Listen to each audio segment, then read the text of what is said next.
shocking footage released by Toronto police on the night of a shootout on Queen Street West in November. It shows multiple people carrying guns, waving them in the air, and I stay with her, so I walk with a limb like a bad bitch. You know I stay tapping the wig. If just got behind me, I'm passing a meter. Boy, hijack, eat by the leader. Do a mission, I put on the beaters. I was in grade 8, perking a 30. Yeah, I would not be in this type of studio. Why everybody got guns in the air? Ain't nobody gonna rap? Niggas they stuck, niggas they done, niggas they broke. I know it sucks, but it's some shots, leave his brain in the dust. 762, they go straight to the truck. It was a cold, tense night on November 11th, 2024, when a music studio in downtown Toronto became a battleground. The streets, typically filled with the lively hum of city life, were suddenly pierced by the sharp crack of gunfire, shattering the stillness and igniting chaos. This was no ordinary night, no ordinary incident. The brazen gun battle, which was all caught on camera, would go on to become one of the most talked about and heavily investigated cases in Toronto's recent history. It's ridiculously surprising. Wow. I'm blown away, really. On today's episode of Tales of Toronto, I'll be breaking down the incident from beginning to end and detailing the key players involved in the violent exchange. The night of the gunfight started like any other, with two plainclothes officers stationed outside Casa Recording Studio, a building near Queen Street West and Sudbury Street. These officers were part of a routine patrol when they were caught off guard by the arrival of a stolen vehicle. The three men in the car, hidden by the cover of darkness, had no clue that their actions were about to trigger a series of events that would bring the city to its breaking point, right under the watchful eyes of the police. Stepping out of the stolen vehicle, the three men, armed with handguns, prepared for what seemed to be a shootout with up to a dozen men that were inside the recording studio. The perpetrators opened fire toward the back of the building, and the individuals inside the studio, seemingly unprepared for an attack of this magnitude, quickly returned fire. In an instant, what began as an isolated, reckless act of aggression turned into a chaotic firefight with bullets flying in all directions. The exchange of gunfire quickly escalated into a dangerous crossfire as the three aggressors took cover behind an unmarked vehicle the plainclothes officers happened to be sitting inside of. The firefight was not a random act of gun violence. It was the product of a rivalry between multiple criminal factions, each determined to assert their dominance. We'll get more into that later in the video. The situation inside the recording studio was dire. As the gun battle raged on, the chaos inside the studio reached a fever pitch. The sounds of gunfire reverberated throughout the building, and patrons, who had gathered for a birthday celebration, were left scrambling for safety. Many attempted to flee the scene, some discarding firearms as they ran, tossing the weapons into nearby garbage bins along the laneway, and one under a couch. Despite more than 100 rounds tearing through the night, it was nothing short of a miracle that no one was hit. As the dust settled, the three perpetrators attempted to flee, but their stolen vehicle was then hit by the unmarked police car, leaving them to run off. One of them was caught, but the two others got away. Meanwhile, another police squad arrived on the scene and officers quickly entered the building, securing the area and beginning to assess the scale of the situation. What they discovered was both staggering and alarming. A significant cache of firearms, including automatic weapons, assault rifles, and handguns, had been stashed throughout the studio. Law enforcement also found multiple high-capacity magazines and firearms that had been modified for fully automatic fire, revealing just how serious the situation had become. What's more, police say some handguns were modified to fire up to 1,200 rounds a minute. As officers moved through the chaotic scene, they detained several individuals still inside the studio, but even as the cuffs were placed, they knew this was just the beginning. What lay ahead was a months-long investigation, a deep dive into the tangled web of alliances, rivalries, and motives that fueled the night's violence. Good evening. They are shocking videos provided by Toronto police of the moments leading up to a wild shootout on Queen West. In the videos, you can see people at a party playing with and dancing around, holding guns. Police say it was 11:20 p.m. on November the 11th. Plainclothes officers were conducting an investigation outside the recording studio when 3 males got out of a stolen vehicle and fired on the building. I saw about 6 of them, a group of them running. Partygoers returned fire, and the original shooters took cover behind an occupied but unmarked police vehicle, which was struck several times. Police are still looking for Jamarli Smith, Olad, Caleb Odulate Stewart, and Mohammed Kyrie. Also wanted Dylan Williams, Jadane Hamblett, Donnery Walker, and Noah Belnavis Esu. In response to the shocking and violent incident on Queen Street West, the Toronto Police Service launched Project Poppie, an expansive and far-reaching operation specifically designed to bring the individuals responsible for the gunfight to justice. The name Project Poppie was not only a tribute to the resilience of the community in the face of such violence, but also a reference to the red poppy that is worn on Remembrance Day, the day the shooting occurred. Paul McIntyre, superintendent of the Organized Crime Enforcement, spoke out about the significance of the operation, calling the gunfight an audacious and reckless exchange of gunfire. Inspector Paul Krawczyk of the Integrated Gun and Gang Task Force further underscored the gravity of the situation, warning that the police would stop at nothing to bring those responsible to justice. The efforts of Project Poppie quickly yielded results. Within days, 23 individuals were arrested and 16 firearms were seized, signaling the magnitude of the operation. Notably, one of the individuals arrested was a 16-year-old male who was charged with second-degree murder in relation to the death of pro poker player Matthew Burgart. Initially, 8 of the arrested suspects faced charges. However, as the investigation progressed, some charges were stayed, with 5 individuals having their charges dropped. As the investigation continued, it was revealed that the scope of the operation went well beyond the initial arrests. Project Poppie led to 14 additional arrests, bringing the total number of people taken into custody to 37. The number of charges also grew, with more than 100 new charges being laid against suspects, ranging from possession of restricted firearms to the discharge of firearms with intent to endanger life. Then, on Thursday, January 23, 2025, Toronto police made a major move by releasing the names and mugshots of 9 wanted individuals linked to the audacious gunfight. Along with this, they dropped a gripping video compilation captured from cell phone and surveillance footage that put the shocking events on full display, unraveling the chaos before, during, and after the deadly shootout. The jaw-dropping footage reveals a group of men inside the studio, nonchalantly brandishing handguns, dancing as if nothing was amiss. What's even more shocking is that some of them were bold enough to post it all over social media, showing off their firepower as if it were just another night of partying. Brother, I've never seen people jump up and down with sticks like that in the studio in my life. The sheer scale of Project Poppie illuminated just how deeply entrenched gun violence had become in Toronto's criminal landscape. Inspector Paul Krawczyk alleges the exchange of gunfire was a rival gang situation, adding he would not reveal the name of the gangs to avoid giving them any notoriety whatsoever. I'm not up here to give them any notoriety whatsoever. I don't want to say their names. They don't deserve it, and quite frankly, I don't see the purpose. We know who they are, and that's the most important thing, but I'm not going to name them. Unfortunately for him, on this channel, we give out the full story and only the full story. From the mugshots, to the names, to the raw, unfiltered footage from inside the studio, one thing is clear: this wasn't just a shootout, it was gang warfare. After going through the information provided by Toronto police, I can confirm 4 different crews were involved in the gun battle. There's Maze Block, the Should Drive Bloods, OK Gang, and the Scarletwood Crips. I'll begin with Maze Block. Among the 3 gunmen who arrived in the stolen car and opened fire on the studio, one stands out. This is Jadane Hamblett, better known by his stage name, Tim Neat. He's an up-and-coming rapper signed to Blue Feather Records, a rap label created by Press's older brother and reputed Driftwood Crip, Bundog. Aside from rapping, Tim Neat is also a known street soldier, with deep ties to crews from Maze Block. Maze Block is a neighborhood in Toronto located near the intersection of Jane Street and Shepherd Avenue.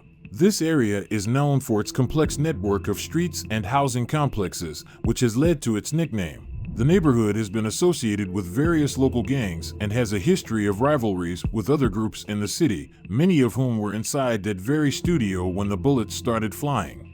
This is where OK Gang comes into play.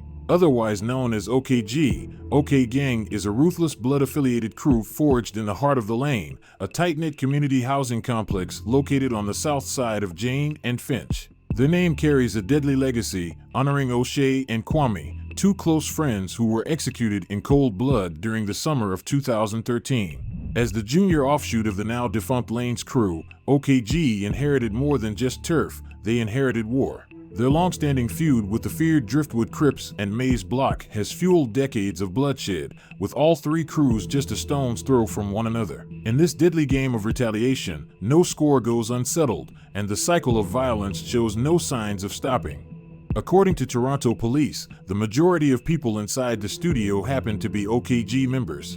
Among them was Delano Williams, better known as OKG Delo. Seen here holding a large rifle, Delo is a rising rapper from the Lanes, known for tracks like Breach and Reaper. But long before the shootout, the wanted rapper was already entangled in serious legal trouble. In the early hours of January 5, 2021, Wikwemicong Tribal Police responded to a report of individuals armed with a firearm. The investigation led to officers seizing over $36,000 worth of cocaine, $1,300 in cash, and 2 prohibited weapons. 3 men from Toronto, one of them being OKG Delo, were arrested and charged with drug trafficking, weapons possession, and possession of proceeds from criminal activity. By October 2021, Delo was sentenced to 30 days in custody for breaching probation, a minor penalty considering the scale of his charges. With his past catching up to him and a growing rap sheet attached to his name, slipping through the cracks won't be so easy this time around. The same can be said for this next OKG member, who was also caught on camera that night.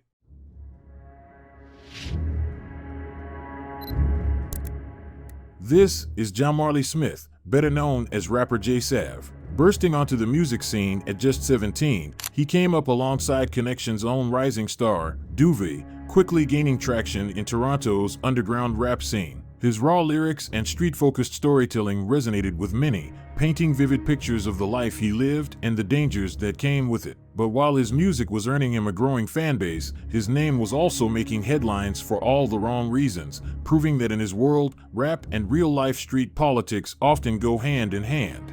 At just 19 years old, J Sav found himself at the center of a chaotic and violent standoff with Toronto police in the city's Don Mills area. During an early morning raid on a 7th-floor apartment near Lawrence Avenue East, gunfire erupted, sending shockwaves through the neighborhood. As emergency task force officers stormed the unit, they were met with a hail of bullets from inside, forcing them to retreat until the shooting stopped.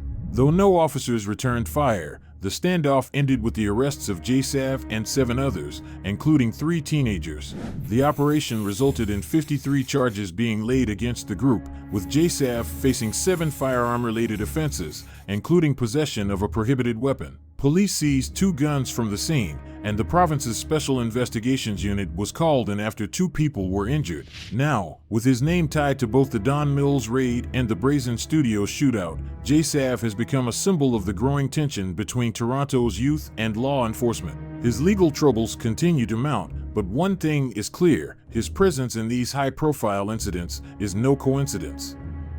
Next up is Jamoni Montague, better known as hoodbaby GG, a name that carries weight both in the streets and in Toronto's underground rap scene. Beyond his music, he has built a reputation as a fearless and unpredictable figure in Toronto's street scene, aligning himself with one of the city's most notorious crews, OKG. Like his 2 co-accused, GG has a history with the law, but due to the Youth Criminal Justice Act, the full extent of his record remains undisclosed. What isn't a secret, however, is his reputation. Known for his aggressive, no-holds-barred approach to rap, he isn't just making music, he's sending messages. Crippled, one of his most infamous diss tracks, is a direct shot at Robin Banks, a Driftwood Crip affiliate who was ambushed and shot 14 times by 2 gunmen. The attack left Banks paralyzed, but the message behind GG's track is clear: he has no sympathy for his ops. But it didn't stop there. The song came with a disrespectful dance mocking Robin Banks's condition, one that quickly caught fire in the streets. Before long, people were filming themselves doing the dance in enemy territory, taunting OKG's rivals in their own neighborhoods. It wasn't just the streets paying attention, Toronto police were watching too. Not long after Crippled dropped, GG's home was raided, making it clear that law enforcement was keeping tabs on his movements. But if the raid was meant to shake him, it didn't work. After his release, he took to Instagram, posting a picture of himself stepping out of jail, ankle monitor strapped on and jail slippers still on his feet. His caption? I never in my life seen or heard someone's house get raided for a music video. Fuck it, we ball. Next video drops when I get 100K. While his lyrics are laced with street politics, he's never shied away from calling out his rivals directly. Just a month before the shooting, GG went live on Instagram, and the lineup of faces on the stream made it clear that tensions were brewing. In the bottom left is Maze Block affiliate Tim Neat, while on the bottom right is 26, a Shootout who was at the studio with the OKG members when the shooting went down. With nearly 600 viewers tapped in, the live stream quickly turned hostile. GG and 26 relentlessly antagonized Tim Neat, mocking and provoking him in real time. You're a bitch. If I run into you, I'm gonna slap you in your face.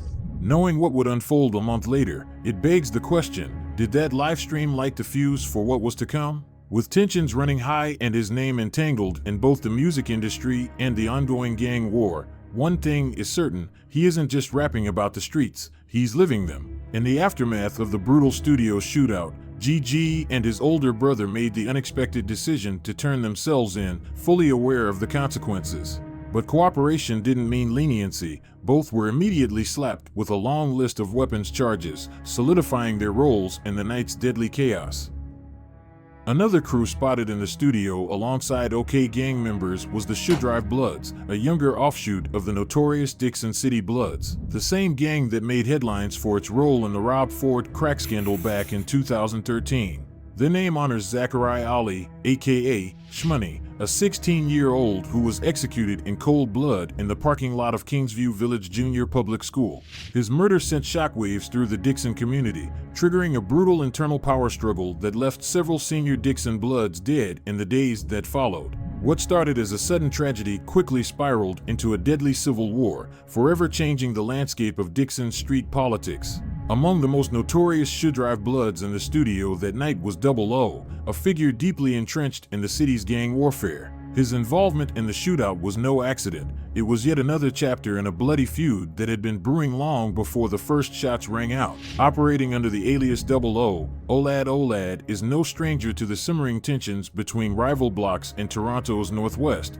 but on a summer night in 2018, those tensions erupted into bloodshed. On June 10, 2018, alongside two accomplices, Double O brazenly stepped into Driftwood Crip territory with a mission to assert dominance. In a dimly lit parking lot at a community housing project on 396 Driftwood Avenue, the three gunmen crossed paths with Jamal, a 29-year-old reggae and blues singer, and his two friends as they were walking towards their car after a party. It should have been an uneventful moment for the trio, but instead, it became a fight for survival. Security footage captured the terrifying sequence of events. The three gunmen first robbed Jamal and his friends, taking nothing more than a pack of cigarettes and a cell phone, but the violence didn't stop there. Jamal was first pistol whipped, then as he laid helpless on the pavement with his hands up in surrender, Double O and his crew unleashed pure chaos. They fired 33 bullets at Jamal, 17 of them tearing through his body, leaving him critically wounded and fighting for his life. Miraculously, Jamal survived, but the damage was irreversible. Doctors worked tirelessly to repair his shattered body, inserting plates to reconstruct his bones and removing most of the bullets that had nearly killed him. While Jamal is now able to walk, he suffers from limited arm and hand use. The attack was as senseless as it was ruthless, yet, in a stunning failure of justice, Double O and his crew walked free. That's right, according to the judge, there was simply a lack of evidence. No convictions, no closure. For Double O and his accomplices, it was just another night in the city's underworld, but for Jamal, it was a nightmare that would haunt him forever. Double O is now a wanted man, with police actively searching for him on multiple firearms-related charges in relation to the studio shootout. He's also accused of violating a release order, proving that his past is quickly catching up to him. The final and most infamous name on the wanted list is Muhammad Kir, better known in the streets as Boosie. Originally from Tandridge, Boosie isn't just another name. He's a towering street soldier with deep ties to the Scarletwood Crips, a ruthless West End gang that first gained notoriety in the early 2010s. Feared by rivals and respected by his own, Boosie's name carries weight, and his criminal past only adds to his reputation. Back in 2016, he was the subject of a Canada-wide manhunt following a deadly shooting outside a Mississauga hookah lounge. On February 7, 2016, witnesses reported a chaotic scene around 1 a.m., where a brawl among several men in the parking lot of Hoodbaby Lounge escalated into gunfire, leaving 17-year-old Sharmark Farah, better known as Marky, mortally wounded. Standing 6 feet 5 inches with a heavy build, authorities initially believed Boosie had fled to Somalia after the shooting, but they were wrong. He was captured right here in Ontario and set to face trial in 2022. However, in a shocking twist, Boosie walked away a free man after being acquitted of first-degree murder, a rare stroke of luck in the world he navigates. You'd think after dodging a life sentence, he'd lay low, but that couldn't be further from the truth. Just 2 years later, he was back in the spotlight, this time for his alleged involvement in the robbery of Waleed, the cameraman for the popular content group AMP. This my homie Kyle, right? My AMP brethren. Yeah. Instead of keeping a low profile, Boosie hopped on Instagram Live shortly after the incident, boldly taking credit for the robbery and even banning AMP from Toronto, a move that only fueled the controversy surrounding him. Yo, we done the Waleed. Fuck that.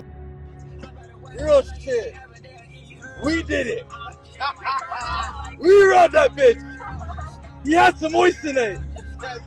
He's a waste you. I'm gonna flush that for you guys right now. Waleed MP has moissanite jewelry. AMP's banned from Toronto. No cap. AMP's banned. Real shit. Let the word go around. We're looking for them. Waleed? We're looking for that, yeah. Yeah, we're looking for these youths. No cap. The Casa Studios shootout was more than just a violent clash. It was a stark reminder of the deep-seated gang tensions that have plagued Toronto for decades. In the aftermath, multiple arrests were made, but the cycle of retaliation is far from over. For those involved, the studio shootout wasn't just a random act. It was another battle in an ongoing war, one that has no clear end in sight.